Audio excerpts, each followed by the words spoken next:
1000 वर्षांचं स्वाभिमान पर्व सोमनाथ मंदिरावर पंतप्रधान मोदींचा लेख. सोमनाथ मंदिरावरील पहिल्या हल्ल्याचा उल्लेख. मंदिरावरील पहिल्या हल्ल्याला 1000 वर्ष पूर्ण.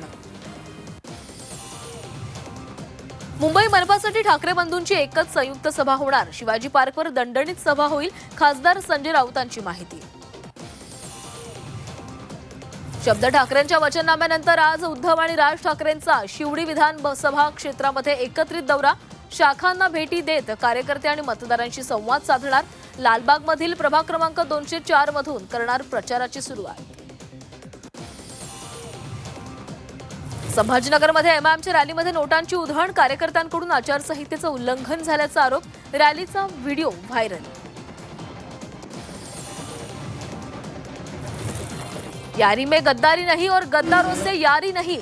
शायरीतून आमदार अमित देशमुखांचा विरोधकांवर निशाणा.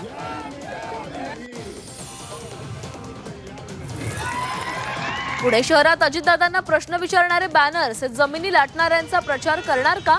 हाच का दादांचा वादा? बॅनर्समधून सवाल. निवडणूक आयोगावरील आरोपावरून जेडीएसचा युटर्न. कुठलीही तक्रार नसल्याचं जेडीएसचं राज्य निवडणूक आयुक्तांना पत्र. तर आपण तक्रार मागे घेतली नाही. हरिभाऊ राठोड यांची झी 24 तासला माहिती. आता ठरवलंय घरी बसायचं. नारायण राणेंकडून राजकीय निवृत्तीचे संकेत. मुलांना नांदा सौख्य भरे म्हणत भावनिक साध. बांधा ते कणकवली. राणे समर्थकांचं शक्ती प्रदर्शन. ठाण्यामध्ये बिनविरोधासाठी उमेदवारांना दमबाजी केल्याचा अविनाश जाधवांचा आरोप. पोलिसांनीच उमेदवाराला शिंदेंच्या घरी नेल्याचा व्हिडिओ जाहीर. ऐन निवडणुकांच्या तोंडावर शिवसेना उद्धव बाळासाहेब ठाकरे पक्षाला मोठा धक्का. माजी महापौर शुभा राऊळ यांचा भाजपमध्ये प्रवेश. निवडणुकांसाठी नव्हे तर समाजसेवेसाठी भाजपमध्ये प्रवेश केल्याचं राऊळ यांचं स्पष्टीकरण. 1ली ते 5वी पर्यंत हिंदी सक्ती मागे. अखिल भारतीय मराठा साहित्य संमेलनामध्ये ठराव मंजूर. ठराव राज्य शासनाला पाठवला जाणार.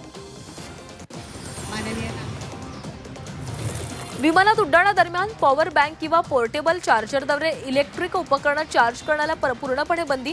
चार्जिंगसाठी लिथियम बॅटरीचा वापर. आगीच्या घटनांमध्ये वाढ होत असल्यानं डीजीसीएचा निर्णय.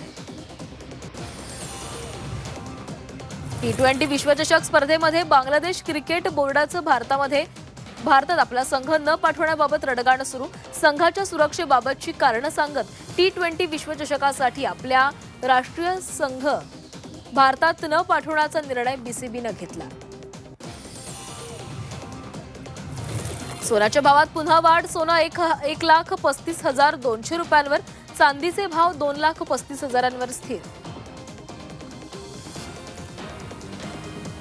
सोशल मीडियावरील रील पाहून संभाजीनगरमध्ये साडी खरेदीसाठी महिलांची झुंबड. 5,000ची साडी 599 रुपयांमध्ये घेण्यासाठी आलेल्या महिलांची चेंगराचेंगरी. 3 महिला बेशुद्ध.